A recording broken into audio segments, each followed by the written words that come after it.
शादीशुदा बेटी हथौड़ा लेकर अपने 70 साल के बूढ़े पिता के सर पर ताबड़तोड़ वार करती है और रात से लेकर सुबह तक वो अपने पिता के सर को कुचलती रहती है। यहाँ तक कि जो सर था, जो हड्डी थी, वो पूरी चूराचूर कर देती है। सुबह तक जब परिवार के लोग देखते हैं तो बेटी अपने पिता की लाश को बस हथौड़े से जमीन में मिलाए जा रही थी। चीख पुकार का आलम मच जाता है, खलबली मच जाती है कि बेटी ने अपने पिता के सर को जमीन से कुचल डाला। रात से लेकर सुबह तक वह हथौड़े से कुचले जा रही है। फौरन पुलिस को सूचना दी जाती है, पुलिस पहुंचती है और बड़ी मुश्किल के साथ बेटी को गिरफ्तार किया जाता है। और गिरफ्तार करने के बाद जो खुलासा होता है कि जिस वजह से उसने अपने पिता की हत्या की, वो सुनकर हर किसी के रोंगटे खड़े हो जाते हैं। पूरी कहानी जब आप सुनेंगे तो आपके भी रोंगटे खड़े जाएंगे। तो चलते हैं और आज की घटना को शुरुआत से जानते हैं आखिर तक।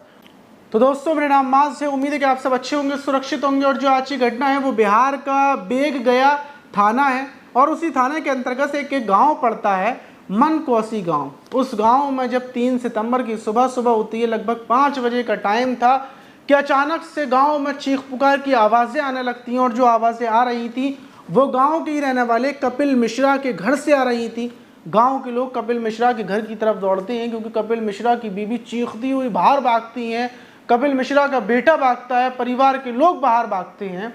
और कुछ देर के बाद जो कपिल मिश्रा की बेटी थी, जिसका नाम कंचन देवी था, उसके हाथ में एक बड़ा सा हथौड़ा था और उस हथौड़े को, मतलब हथौड़ा खून से सना हुआ था, और वो बाहर लेकर आती है, लोगों की तरफ हथौड़ा करती है। कोई कुछ समझ नहीं पाया था, बस लोगों को इतना समझ में आया था कि शायद जो बेटी है ये कंचन देवी, ये हथौड़े से परिवार के ऊपर वार कर रही है। और कंचन देवी उस हथौड़े को लेकर घर का जो पीछे वाला हिस्सा था, जंगलों वाला हिस्सा, वहाँ भाग जाती है। अब गांव के लोग परिवार वालों से पूछते हैं मतलब क्या हुआ क्या हुआ, लेकिन परिवार दहाड़े मार रहा था कि अंदर कंचन ने मार दिया, पिता को मार दिया। फौरन जब जो गांव के लोग थे वो अंदर कपिल मिश्रा के मतलब घर के अंदर घुसते हैं और अंदर जाकर देखते हैं तो जो कपिल मिश्रा थे उनकी ऐसी हालत थी कि वहाँ हालत देखने लायक नहीं थी। कपिल मिश्रा का पूरा सर मतलब बाहर दालान में सोए हुए थे और वहीं पर हथौड़े से उनके सर की हड्डियों को, बल्कि पूरे सर को चूरम चूर कर दिया था। देखकर लग रहा था कि पूरी रात हथौड़े से उनके सर को कुचला है और हथौड़ा लेकर कंचन भागी है। तो साफ हो गया था कि ये कंचन ने किया है। फौरन पुलिस को सूचना की जाती है कि ऐसे ऐसे मामला हो गया है और जो बेग गया थाने की पुलिस से मौके पर पहुंचती है। परिवार के लोग बताते हैं कि कंचन घर के पीछे की तरफ भागी है। पुलिस के मतलब जो फोर्स था वो पीछे की तरफ जाता है। गांव वाले घिराई चालू करते हैं। कंचन के हाथ में हथौड़ा था और गांव वाले बताते हैं कि मतलब कंचन के दिमाग पर खून सवार है, वो किसी को भी मार सकती है। तो इसलिए बड़ी सावधानी से जंगलों की चारों तरफ से घेरा जाता है। और कंचन एक पेड़ पर चढ़ी हुई थी और पेड़ के ऊपर से हथौड़े से डरा रही थी कि कोई भी गया तो मतलब वो हथौड़ा मार देगी। सब डरे हुए थे और आखिर में पुलिस बड़ी मशक्कत से सीढ़ियाँ लाती है इधर उधर से और लगाकर कंचन को ऊपर से नीचे उतारा जाता है। उसको गाड़ी में बिठाल दिया जाता है।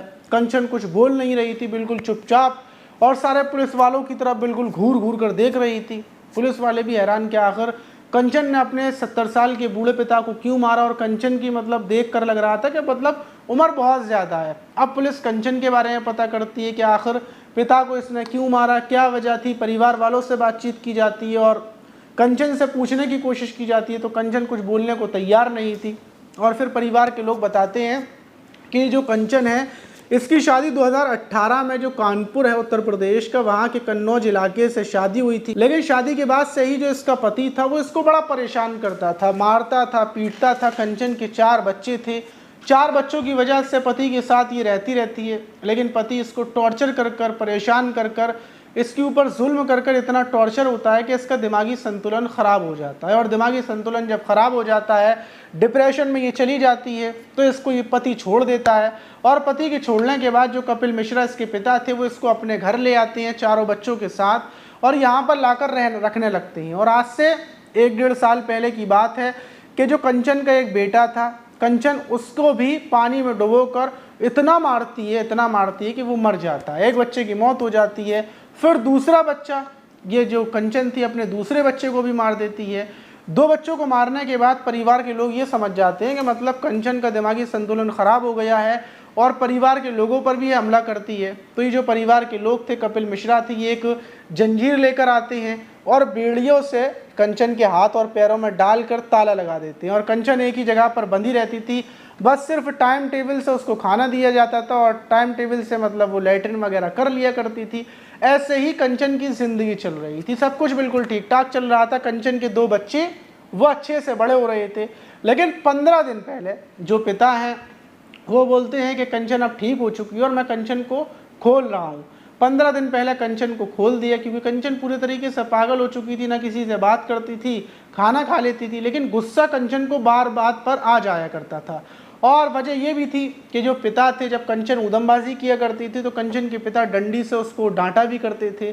तो कंचन को 15 दिन पहले खोल दिया जाता है और 15 दिन से कंचन आज़ाद थी। और 3 सितंबर यानी कि 2 सितंबर की रात की बात है कि रात के टाइम पर जब पिता बाहर सोए हुए थे, जहाँ कंचन सोती थी हर रोज़, वहीं पर पिता सोए हुए थे।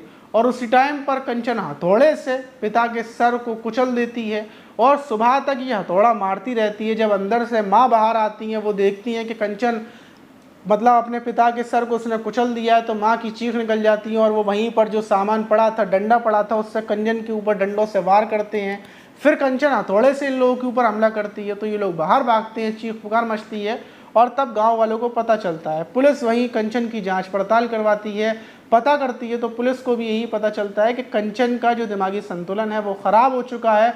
उसके पति ने जब से उसको छोड़ा था तब से ये डिप्रेशन में चली गई और तब से पागल हो गई। उसी पागल होने की वजह से कंचन ने अपने 2 बच्चे भी मार दिए थे और परिवार ने पुलिस को इत्तला इसलिए नहीं दी थी कि उनकी बेटी है, उनको मालूम है कि कंचन पागल हो चुकी है। गांव वालों को भी पता था, इसलिए किसी को मतलब बताया नहीं था कि इसमें कंचन की गलती नहीं है। लेकिन अब आकर कंचन ने पिता का सर कुचल दिया। इस घटना के बाद पूरे गांव में सनसनी फैली हुई है। और जो मैंने आपको घटना बताई, इसका बताने का मेरा मतलब ये भी था कि फ़िलहाल में ज़्यादातर लोग जो परिवारों में हैं या फिर कोई भी है साथ का दोस्त है, वो डिप्रेशन में चला गया है, आप उसको टॉर्चर कर रहे हैं, उससे मजाक कर रहे हैं या फिर कुछ भी कर रहे हैं, तो ऐसे लोगों से बहुत ज़्यादा सावधान हो जाएं, क्योंकि इस टाइम पर सबसे ज़्यादा लोग डिप्रेशन में जा रहे हैं। क्योंकि रोज़गार नहीं है, कोई काम नहीं है, परिवार के लोग ताने मारते हैं और कोई बेटा अगर कमाता नहीं है तो उसके ऊपर ताने दिए जाते हैं, तू पैसे नहीं कमाता, तू कुछ नहीं करता। और यही बातों की वजह से बच्चे डिप्रेशन में जा रहे हैं और डिप्रेशन का शिकार होने के बाद वो अपने माता पिता के दुश्मन बन जाते हैं। तो इसलिए अगर देखिए आपका दोस्त हो, कोई रिश्तेदार हो, आपके बच्चे हों, आप उनको टॉर्चर ना करें। आप उनसे ये ना बोलें कि देखो तुम कैसे हो, तुम गलीज हो, तुम नीचे हो, दुनिया कहाँ से कहाँ पहुँच गई है। आप अल्फाजों से टॉर्चर ना करें। अगर आप कुछ करना चाहते हैं तो उनको हौसला दें, उनको हिम्मत दें, क्योंकि एक इंसान के दिमाग में क्या चल रहा है किसी को भी नहीं पता। अगर आप उसको ज़्यादा टॉर्चर करेंगे उसका मतलब ये होता है कि आप उसकी बेइज्जती कर रहे हैं। अगर आप सच में उसके हमदर्द हैं तो आप उसका सहारा बने कि देखो तुम कर सकते हो, तुम कुछ भी कर सकते हो और थोड़े से स्टार्ट करो यार, तुम कर लोगे, हम तुम्हारे साथ हैं। माँ बाप को भी ऐसा ही करना चाहिए, दोस्तों को भी ऐसा ही करना चाहिए। और ये वीडियो बनाने का मेरा मकसद सिर्फ ये था कि आप किसी को भी टॉर्चर ना करें। अगर पति ने कंचन को टॉर्चर ना किया होता तो आज कुल मिलाकर 4 जिंदगियां, 2 कंचन के बच्चों की, 1 कंचन के पिता की और 1 कंचन की, 4 जिंदगियां बर्बाद ना होती और एक अच्छा परिवार होता। तो आप इस घटना पर क्या बोलना चाहिए कमेंट बॉक्स में ज़रूर बताइएगा। मिलते हैं किसी और वीडियो में, जब तक के लिए अपना ख्याल रखें, सुरक्षित रहें, सावधान रहें।